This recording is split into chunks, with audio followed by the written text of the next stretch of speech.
우리 마음을 돌보는 방법, 한울상담센터 시간입니다. 안녕하세요. 하늘과 마음 산책입니다. 저는 한울상담센터에서 상담사로 일하고 있는 이은지입니다. 한울상담센터도 이제 1월 새로운 한 해를 맞았는데요. 저희 내담자들이 많이 늘고 있어요. 한인 여러분도 계시고요. 2세 아니면 1.5세인 분들도 많이 오시고요. 한국인이 아닌 분들도 오십니다. 이렇게 다양한 내담자들이 오고 계시는데요. 상담을 하다 보면 사실 인간사는 다 비슷하더라고요. 인간관계가 어렵다라는 얘기는 꼭 나오고요. 그러니까 사실 인간관계가 쉽다고 생각하시는 분들은 거의 없는 것 같아요. 이민 세대나 성장 배경, 문화가 다르다고는 해도 관계가 참 어렵다라는 얘기를 하다 보면요. 꼭 한번 짚고 넘어가게 되는 그런 주제가 있습니다. 바로 애착이에요. 애착은 어태치먼트라고 하는데요.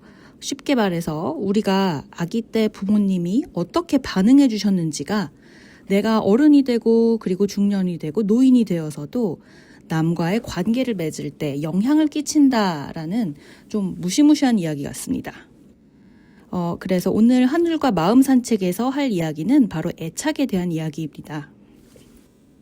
애착이라는 말이 무슨 뜻일까요? 그러니까 심리학에서 말하는 애착은요, 누군가에게 우리가 느끼는 정서적인 유대감이라고 해요. 사람이 태어나서 처음 애착을 형성하는 상대는 당연히 양육자, 그러니까 어머니나 아버지 등이죠. 우리가 갓난아기였을 때 배가 고파서 울거나 기저귀가 젖어서 울잖아요. 그때 우리 엄마나 아빠가 어떻게 반응해 줬는지가 내가 앞으로의 어떤 애착 유형을 가진 사람이 되는지를 결정하게 된다라는 이론이 있어요. 그리고 이 애착 유형이 앞으로도 우리가 타인, 그러니까 남편이나 부인, 그리고 우리의 자녀와 관계를 맺을 때 계속 영향을 미치게 된다고 합니다. 이 애착 이론의 아버지는 존 볼비라는 학자인데요. 애착이 아기가 태어나서 생존하기 위해서 양육자와 가까이 있으려는 본능적인 욕구라고 보았습니다. 그래서 아기가 부모님을 사랑하는 것은 생존 본능이라는 뜻이겠죠. 이후에는 학자인 메리 에인스워스가 이러한 애착 유형을 4가지로 체계화를 했습니다. 그래서 저희가 이 애착 유형 4가지를 한번 살펴볼게요. 요즘 유행하는, 옛날부터 유행했죠. MBTI처럼 내가 어떤 유형에 해당되나 한번 살펴보면 재밌을 것 같아요. 자, 첫 번째는요, 안정형 애착입니다. 우리가 말을 못하는 애기일 때 부모님은 세상이나 다름이 없죠. 부모님이 없다면 살아남을 수가 없으니까요. 그래서 저희가 울었을 때, 엉엉 울고 있을 때, 아기가 울 때 즉각 달려와서 따뜻하게 안아주고 젖을 주거나 기저귀를 갈아주었다면, 세상은 내가 이렇게 울고 있으면 이렇게 와서 바로 도와주고 내가 울어도 잘 받아주는구나 라고 생각을 합니다. 부모님은 편안하고 신뢰할 수 있는 사람이 되는 거예요. 그러니까 아기는 세상을 안전한 곳이다 라고 생각하게 됩니다. 세상과 편안해지는 거죠. 신뢰를 할 수 있게 되는 거예요. 이거를 안정형 애착이라고 합니다. 안정형 애착을 경험하면서 자란 아기가 성인이 되면 어떨까요? 굉장히 건강한 유형이 된다고 생각하시면 될 것 같아요. 타인을 신뢰하고요. 남한테 도와달라고 하는데 어려움이나 거리낌도 없습니다. 그러면서 남을 돕는 것도 좋아하고요. 남을 존중하기도 하고 갈등이 있으면 힘들더라도 무서워하지 않고 잘 풀어나가려고 합니다. 내가 힘들거나 남이 힘들 때 그럴 만한 사정이 있겠지, 이거 어떻게 풀 수 있겠지 하고 여유롭게 넘길 수도 있고요. 가장 교과서적으로 안정된 유형이라고 할 수 있겠습니다. 자, 그러면 다음 유형을 볼게요. 두 번째는 불안형 애착인데요. 아기가 울 때 어떤 부모님은 사실 바로 달려오지 못할 수도 있어요. 너무 바쁠 수도 있고요. 엄마나 아빠 본인이 너무 힘들어서 그렇게 못할 때도 있었을 거예요. 그러면 어떨 때는 아기가 울면 잘해주고 또 어떨 때는 너무 바쁘니까 일단 내버려둡니다. 일관성이 없는 거죠. 기분 팔아서 어떨 때는 똑같은 일을 해도 우리 이쁜 애기 하고 받아주기도 하고 어떨 때는 야, 좀 조용히 해 하고 소리를 지를 수도 있습니다. 이런 아기에게 세상은 어떤 곳으로 다가올까요? 내가 엄마를 필요로 할 때요. 엄마가 나한테 이렇게 잘해줄지 무시할지 화를 낼지 좀 알 수가 없잖아요. 부모님과의 관계가 이랬다면 사실 커서도 계속해서 눈치를 보게 됩니다. 이거를 불안형 애착이라고 해요. 불안형 애착 유형의 사람은 성인이 되면 어떻게 될까요? 그러니까 나는 사랑받을 가치가 있는 사람인가? 항상 좀 불안해요. 왜냐하면 엄마가 나를 무조건적으로 사랑해주지 않았다라고 생각을 하게 됩니다. 그래서 지나치게 관계에 몰두하게 됩니다. 그러니까 누군가를 너무 좋아하는데 그 사람이 떠나가지 않을 거라는 그러한 신뢰가 없는 거죠. 그래서 다른 사람과 친해져도 계속 눈치 보고 애정 확인받고 싶어하고 계속 문자 보내고 전화 걸고 거절당하면 화를 내고 슬퍼해요. 예를 들면 친구한테 금요일에 영화를 보러 가자고 했는데요. 친구가 나 계획이 있어. 미안해. 다음에 보자 하고 거절하면 그런가 보다 하고 넘기는 게 아니라 혹시 내가 싫어서 나를 싫어해서 거절한 게 아닌가 하고 불안해하는 그러한 유형입니다. 그러면 세 번째를 볼게요. 회피형 애착인데요. 아기가 울고불고 엄마를 찾는데도 아무도 안 오는 경우가 있을 거예요. 아무리 울고 도와달라고 해도 도와주는 사람이 없습니다. 이렇게 자란 애기들은요, 누군가 타인이 와서 나를 돌봐줄 거다라는 기대 자체를 아예 하질 않습니다. 혼자 살아남아야 되는 곳이 되는 거거든요. 울고불고 해도 아무도 안 오니까 이제 누구한테 기대봤자 소용없구나. 아무도 안 오는구나. 문제는 나 혼자서 해결하는 거야. 하고 문을 걸어 잠궈버립니다. 이거를 회피형 애착이라고 해요.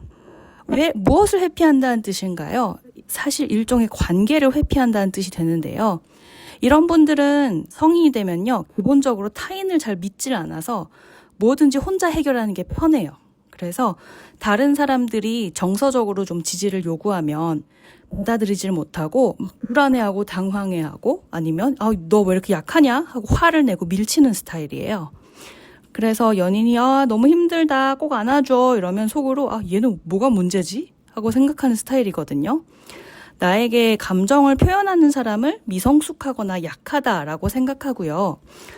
처음 보는 사람하고는 오히려 잘 지낼 수 있어요. 근데 그 사람과 좀 가까워지면 그게 피곤하고 힘들어서 견디지 못하고 관계를 끊어버리기도 합니다.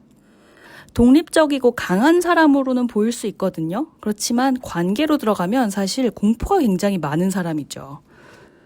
마지막 패턴을 볼게요. 마지막 패턴은 혼란형입니다. 혼란형은요, 불안형과 회피형이 둘 다 나타납니다. 그러니까 자신감도 없고, 근데 타인과의 관계는 너무너무 원하고, 근데 사람을 신뢰하지는 못하겠고, 상대방과 가까워지고 싶은데 가까워지지를 못하고, 친밀감을 원하는데 친밀감 자체를 견디지를 못하니까 스트레스가 얼마나 많겠어요. 이러한 경우는 심한 학대나 폭력 등 큰 상처를 겪은 분들이 참 많습니다. 자, 이게 얘기를 들어보니까 누군가 떠오르시나요? 아니면 여러분의 어린 시절이나 지금 모습이 떠오르시는 분도 있으실 것 같아요. 사실 완벽하게 안정적인 애착을 갖고 있는 사람이 도대체 얼마나 될까요? 현대사회의 구조상 그리고 이민자의 삶의 특성상 내가 타고 태어난 기질도 있을 거고요. 안정적 애착을 100% 형성한 그러한 사람들은 사실 그렇게 많지 않을 거예요. 그러기도 쉽지가 않고요. 이 애착 이야기 자체가 되게 아픈 구석이 많은 것 같아요. 그러니까 처음 미국에 이렇게 이민 오신 1세대 여러분들은 어땠나요? 세탁소에서, 그로서리에서, 네일살롱에서 아침부터 밤늦게까지 외국어를 말하면서 뼈 빠지게 일을 하셔야 됐잖아요. 아이들과 눈 맞추고 또 여유롭게 시간 보낼 여유 자체가 없었어요. 생존을 해야 되니까요. 애들 학교 보내야 되고요. 그래서 나중에 독립한 자녀들에 대해서는 늘 미안한 마음을 갖고 계신 분들이 많습니다. 이러한 자녀인 1.5세나 2세대는 어떤가요? 부모님이 일터에서 돌아오기를 기다리면서 빈집을 지키고 혼자 밥 차려 먹고 또 영어 실력이 조금 낮다는 이유로 부모님의 통역사 역할을 하기도 했어야 했어요. 부모님은 사랑하니까 아이들 뒷바라지하고 쉬지 않고 일하셨지만 아이들은 사실 엄마하고 이야기할 시간이 없어서 외로웠을 거예요. 이런 상처가 계속되면서 세대 간에 보이지 않는 벽이 생기기도 하고요. 나이가 들면서 해소되지 않은 서름이 좀 엉뚱한 순간으로 분출되기도 하더라고요. 부모님들은 사실 내가 너를 키우기 위해서 얼마나 노력했는데 하고 서운해 하실 거고요. 자녀들은 엄마 아빠가 나한테 관심이 있었던 적이나 있어? 학교 가는 것만 관심이 있었지? 이렇게 말하는 거죠. 이건 서로 사랑하지 않아서가 아니고요. 그 시절에 우리가 선택할 수밖에 없었던 생존형 애착의 결과일 뿐이라고 생각합니다. 누구의 잘못도 아니라는 말씀을 꼭 해드리고 싶었어요.